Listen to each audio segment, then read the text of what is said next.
what he trained for while developing his core strength by hanging on the bar. As Haben is finally in the cross-choke position, his viewers can't believe that he pulled out a secret move at such a time. Haben counts to 10, because that is how long it takes for an opponent under the cross-choke to black out.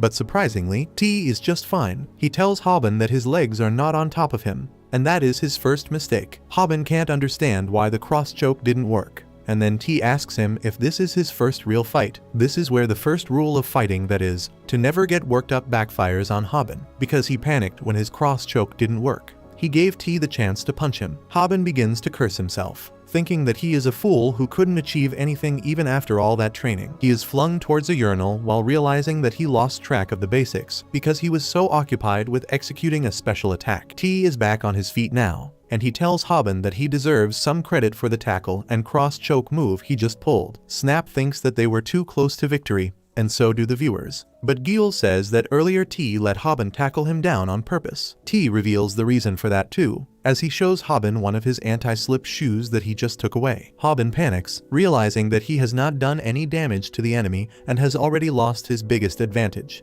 As T puts on the anti-slip shoe, Haben realizes that he is screwed. Cockman's lesson clearly told him that if he cannot stop a taekwondo user from using his kicks, the only thing left for him is to run away. Meanwhile, Kim was watching this live broadcast from a cafe, and Bomi was with him too. She doesn't want to watch the fight, even though Kim insists. He knows that she is upset with Haben because he has been ignoring her calls and messages ever since that day, and she replies that she doesn't even want to talk about him. She feigns that she is not interested in the fight, but as Kim remarks that Haben just pulled a good move, she eagerly leans over him to watch it. She asks him if Haben wins with that, but seeing the shabby attempt at a chokehold, Kim denies that. He turns off the phone, and Bomi pesters him to turn it on quickly. Kim tells her that it is better if she doesn't watch what is going to happen next. Back at the fight scene, Haben seems to have entered depression because of his failure. Snap yells at him to come back to his senses, and even the viewers comment that it is no time to cry. Haben accepts that he never had a chance against T from the very beginning. He keeps his head down as he apologizes to the viewers, who refuse to accept his apology and cheer him on. However, as Snap yells at him, asking if he doesn't want to make money, Haben quickly returns to his senses. He gets up to fight again, and he thanks all the viewers for motivating him. He recalls what Cockman said about taekwondo fighters needing both their legs to unleash their full power. Also, T's dominant kicking leg is his right leg, in which he is wearing an anti-slip shoe. Haben believes that T will use it as a support and kick only using his left leg, so he still has a chance. Suddenly, he sees T's foot right in front of his face, while he seems too far away. The very next moment, Haben gets kicked in the chest and begins gasping for air as his mind goes blank. His vision gets hazy, and he can't even think what to do next. He decides to attack T, almost out of habit, but T lands a solid kick to his face. Haben tries using a calf kick next, but the result is still the same. T launches a combo of kicks to his face without even moving from his place. He then lifts his foot high up and strikes Haben's bare foot with his heel. Haben screams in pain, but T tells him to stop reacting like a girl because he didn't even break his bones yet. Snap is on the verge of crying, and he yells at T to stop it. He does not have any plans to show mercy and decides to finish the fight with the fanciest and most powerful move he has, the back kick. He hits Haben right in the guts, and Snap is brought to his knees by the shock too. Haben is unconsciously drooling now, and T pokes him, calling him lucky that he didn't receive a kick from his right foot. He then moves on to Snap, saying that, as promised, he will take over the YouTube channel now, and Snap will have to work for him. Snap suddenly notices something behind and says, "Stop." But T says that they have not even started yet. Snap tells him that he is not talking to him, and T turns around to find Haben back on his feet with just half his consciousness. He begins mumbling about how taekwondo back kicks are dangerous,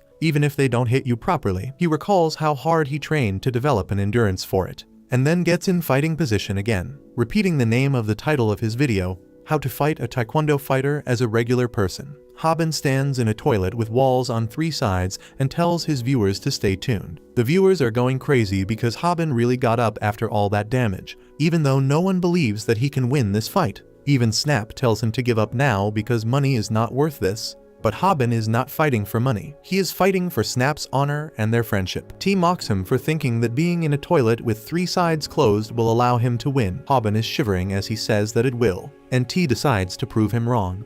He launches another powerful back kick at him, but then, to everyone's surprise, Haben hangs on the door frame of the toilet and dodges the kick. He then jumps on T, tackling him down while he still tries to process the sudden changes. T falls to the ground, and this time, Haben is placed firmly on top of him. He puts his hands around his neck once again, and this time, he pulls him like he pulled the garbage bag using the cord. This flawless baseball choke amazes even Kim, who returned to watching the livestream because of Bomi's insistence. The chokehold succeeds in knocking out T, who made a bet with Haben because he thought of him as a mere insect. T looked at his puny body and thought of him as nothing but a toy to play rough with. Now, that same toy is filling him with shame as he strangles him in front of the entire world. This defeat reminds T of the first time he lost in the professional circuit. His opponent at that time used the same technique, and he was forced to tap out. T taps out to Haben too, signaling that he has accepted his disgraceful defeat. Snap rejoices at seeing this and runs to Haben,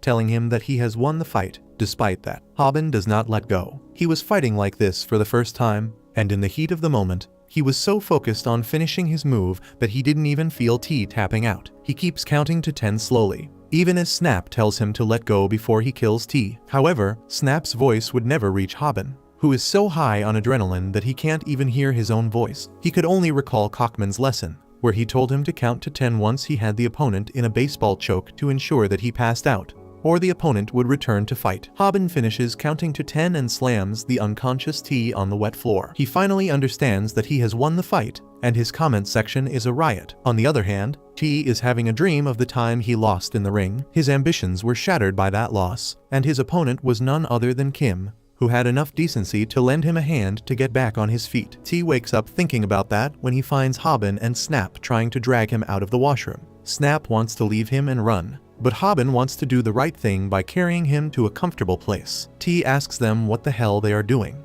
and they cling to each other in terror, trying to explain things to him. He grabs Haben's neck for trying to show him mercy, but Haben just gives him his watch that fell on the floor. T is frustrated now, and he simply pushes Haben aside as he gets up and walks away. He accepts his defeat and tells Haben that he can keep his YouTube channel. Once he is out of the washroom, Haben and Snap can finally breathe in peace. But suddenly, Snap points out that he is sweating like crazy. Haben begins acting strange, saying that girls don't like the smell of sweat, which is why he uses an amazing medicated body spray after workouts to get rid of the smell. The viewers are dumbfounded by the sudden and unexpected sponsor ad placement, but they can't deny that it is really funny and eye-catching. They keep cracking jokes on Haben as he advertises the body spray. With that, the stream ends, and both Haben and Snap scream to let out the pent-up tension. After that, it is the work of editor Gil. At night, she edits the video for their channel and worries about Haben, who took such heavy blows. She uploads the video too, and it gets 3 million views almost instantly, and the number of subscribers also almost doubles. Haben thanks the viewers for doing his trademark handstand and then returns to his school life. Snap talks to him about how the edits made the video much better, and because of working with a pro, the views are still pouring in. However, little do they know what tragedies this video will bring into their lives very soon. The next day, Bomi is watching Haben's video while hiding behind the counter of the McDonald's. Suddenly, a gigantic man comes to the counter and tells her that she is super cute. Bomi quickly gets up and asks the man what he wants, and he repeats that she looks too cute. He demands her number, but she politely refuses to give it to him. The big guy is also a big creep, and he keeps demanding her number as he orders her to prepare 30 Big Macs for him. Bomi gives him the Big Macs but refuses her details, so the big creep just scoops his burgers in his hands and walks away. Turns out that the big creep has been coming regularly to their store to harass Bomi. She remembers how Haben helped her out when Pak was pestering her. She also thinks that the day she walked away with Kim, she abandoned Haben, and that thought fills her with regret. On the other hand, the big creep goes to work at a huge meat factory, where some workers are wondering how to pick up carcasses weighing over 200 kilos. That is easy work for the big creep, and he picks up one on his shoulder and begins walking away, still thinking about how he can get to date Bomi. Some of the workers are shocked to see this, but their superior tells them that the fatty named Mangi is a popular Korean sumo wrestler. Mangi is unbothered by their chatter, and he carries the meat effortlessly on his shoulders while watching Haben's YouTube videos. He seems to know T, and thinks that if he can beat Haben in a fight, he will have more views and subscribers than him. Meanwhile, Haben and Snap are busy enjoying their success. Snap says that the edits Gil did made the video so much better, yet Haben was doubtful about hiring her at first. He then suddenly springs an important question to Haben, asking if he is really fine after receiving such powerful kicks from T when he was hospitalized with just one. Haben just laughs it off, and then remarks that speaking from his experience as a pro-bullying victim, he could tell that T was not like other bullies. He even goes to say that he might be a better person than they think, and Snap tells him that it is not a good thing to be so optimistic. However, Haben clearly saw how T's reactions changed when he returned his watch. It was almost as if he was regretting the path he had chosen. He wishes to see him again, and this surprises Snap. Haben then asks him if he has any update on T, and he tells him that the image of him lying down on a wet floor was very appealing to the female audience, so he has become very famous. Snap thinks that he can become a millionaire if he starts an OnlyFans, but apparently T doesn't even know about it. Snap starts walking ahead, and Haben suddenly takes back what he said about T being a decent guy. Tears appear in his eyes because he is jealous that T is getting more female attention than him even after losing the fight. On the other hand, Gil is preparing a to-do list, which is basically steps on how she can stop acting and talking like an old person. She is happy to complete the list. But then suddenly, a plastic snake drops on her desk. Gil freaks out and falls down, using some boomer lingo to express her surprise. She then hears